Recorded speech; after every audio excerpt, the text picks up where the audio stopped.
खुलुमबाय बे समाव दङ बडलेण्ड इंखं टेलिभिजन स्टुडिअ आं खोमथागोरा गयारि। दिनैनि गाहाय रादाबफोराव दङ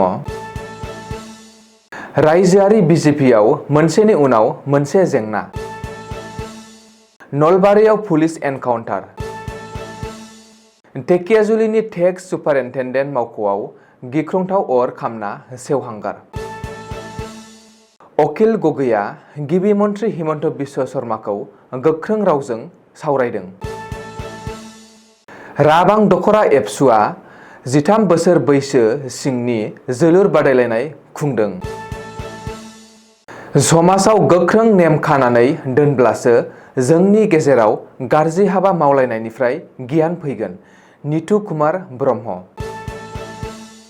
दानिया फैदिनि आबुं रादाबाव।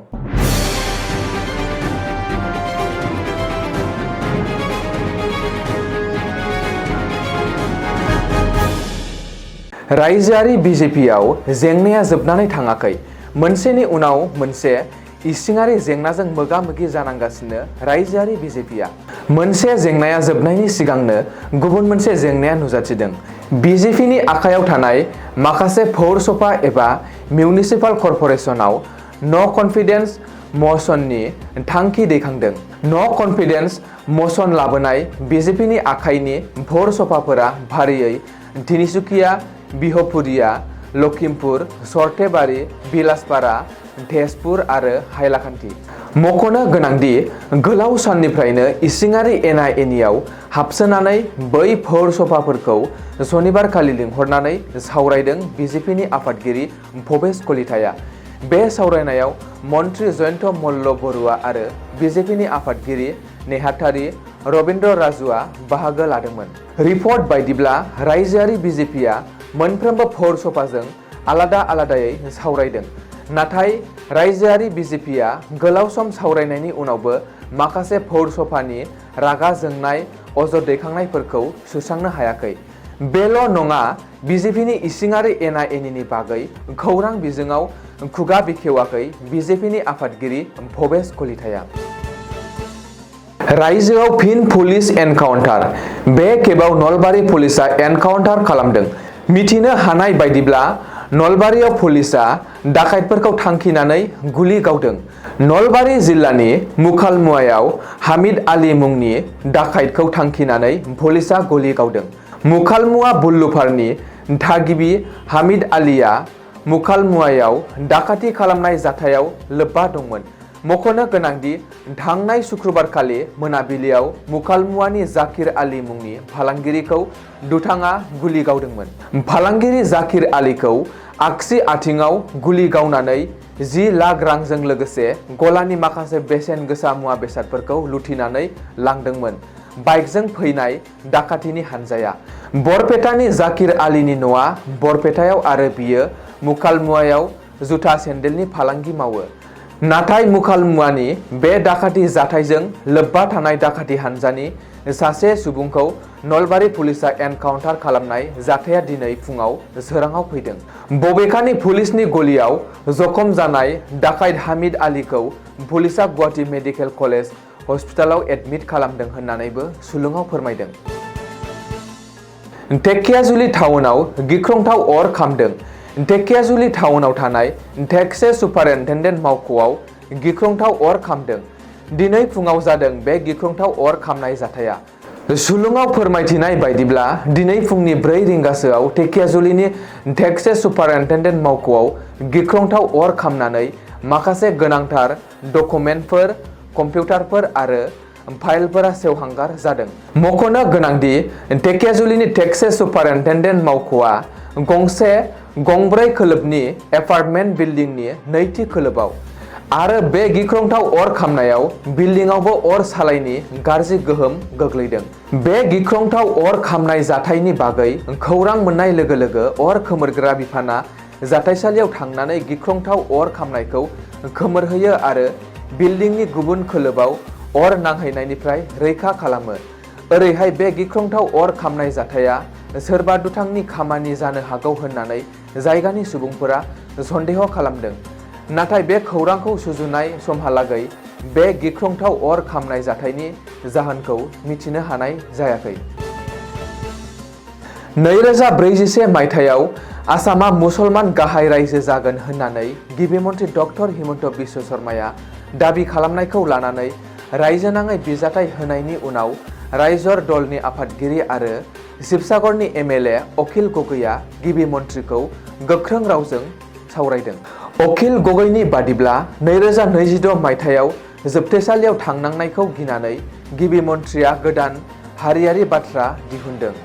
लकसभा बिसायख'थियाव BJPआ मोजां फिथाइ मोननो हायैनि थाखाय गिबि मन्थ्रिया गिखांदों। गिबि मन्थ्रिया सेम्पलिं सार्भेयाव 40% मुसलमान सुबुंफोर दं होननानै बुंदों आरो हिन्दु मुसलमान दाङाबाजि जाहोनो थाखाय सेम्पल सार्भेयाव मोनदों होनना बुंदों होननानैबो अखिल गगैया बुंदों। बबेखानि आसामनि थागिबि सुबुंफोरखौ जुदि मोजां मोनमारोबोला बेनि थाखाय सोरखारा रिजार्भेसन खालामनांगौ होननानैबो अखिल गगैया दाबि खालामदों। ओरैहाय आसाम सोरखारा दैबानानि थाखाय मिरुनिफ्राय 28,000 कौटि रां बिदोंमोनब्लाबो मिरुआ 205 कौटि रांल' हरदों। ए फर आसाम होनना बुंग्रा सोरखारा आसामनि सायाव इनाय खालामदों होननानैबो अखिल गगैया अजद होदों। बाक्सा जिल्ला सालबारि महकुमानि बेतबारि गामिनि गेलेग्रा फोथाराव राबां दख'रा एबसुआ बड'फा गोजोरथियारि सोलायनाय मावथांखिनि जोहै 13 बोसोर बैसो सिंनि हौवासाफोरनि जोलुर गेलेनाय बादायलायनाय खुंदों। 13 बोसोर बैसो सिंनि जोलुर बादायलायनायखौ बेखेवनानै होयो बाक्सा जिल्ला एबसुनि लोगो आफादगिरि भारत बर'आ आरो आलासि महरै बाहागो लायो राबां दख'रा एबसुनि बोसोनगिरि धनजित बर'आ। बे दख'रायारि जोलुर गेलेनाय बादायलायनायाव राङारि बान्था आरो साबसिन गेलेगिरि सायख'नानै साबसिन गेलेगिरिनि बान्था आरो जिल्ला खोन्दोआव गेलेहैनो हानाय बादि मोनसे हानजा सायख'नानै लांनाय जागोन होनना राबां दख'रा एबसुनि आफादगिरि दैमालु बसुमतारिया खौरांगिरिनि गेजेरजों फोरमायो। राबां दख'रा एबसुनि बेन्दोङाव गासै मोन 23 गामि दं आरो बे गामिफोरनिफ्राय 13 बोसोर बैसो सिंनि हौवासाफोरा फैनानै बाहागो लाफैदों आरो बिथांमोननि इयुना फरायनायजों लोगोसे गेलेनाय बिथिङावबो गोजों जागोनखौ हास्थायो होननानै खौरांगिरिनि सिगाङाव बुंदों दैमालु बसुमतारिया। गुबुन बोसोराव मावफुंबोनाय बायदि देग्लाय बोसोरावबो जाला दख'रा एबसुआ गावसोरनि गाहाय मावख'आव 2024 इं मायथाइयाव बर' रावजों फरायनानै मेट्रिक आरो HS आनजादाव सेथि मासि लानानै उथ्रिसार जानो हानाय फरायसाफोरखौ बरायनाय आरो मानबावनाय हाबाफारि खुंदों। हाबाफारि बायदियै फुंबिलियाव मुंख्लंफोरखौ गोसोखांनानै जेवारि फोजोंनाय आरो बिबार बावनाय जायो। बे हाबाफारियाव गाहाय आलासि महरै बाहागो लायो आथियाबारि बिद्या मन्दिर जौसिन फरायसालिनि आयदा फोरोंगिरि भबेन बर'आ आरो जर'खा आलासि महरै बाहागो लाफैयो बाक्सा जिल्ला एबसुनि सोलोंथाइ नेहाथारि नेतु कुमार ब्रह्म आरो ओनसोलनि गोबां फोरोंगिरि समाज सिबियारि मोनहा। जाला दख'रा एबसुनि बेन्दोङाव थानाय गासै मोन 16 गामिनिफ्राय 2024 मायथाइयाव मेट्रिकआव सा 16 आरो HS आनजादाव बर' बिजोङाव फरायनानै टप 3 सायख'नानै मान बावनाय जायो। मख'नो गोनांदि फरायसाफोरनि इयुन गोजोंनि थाखाय बे बरायनाय आरो मान बावनाय हाबाफारिखौ लानाय जादों आरो एसेब्लाबो फरायसाफोरा थुलुंगा मोननो हागोन होननानै जाला दख'रा एबसुनि आफादगिरि चन्दन नार्जारिया फोरमायो। बबेखानि लाइमोनफोरखौ गाज्रि हाबाफोरनिफ्राय गोजानाव दोननो थाखाय समाजारि आफादफोरनि अनगायैबो दिनै गामि आफादफोरा सांग्रां जानो नांगोन। बिमा बिफाफोरहा सांग्रां जानो नांगोन आरो गामिफोराव रोखोमसे गोरा नेमखान्थिफोर खानानै दोननो नांगोन।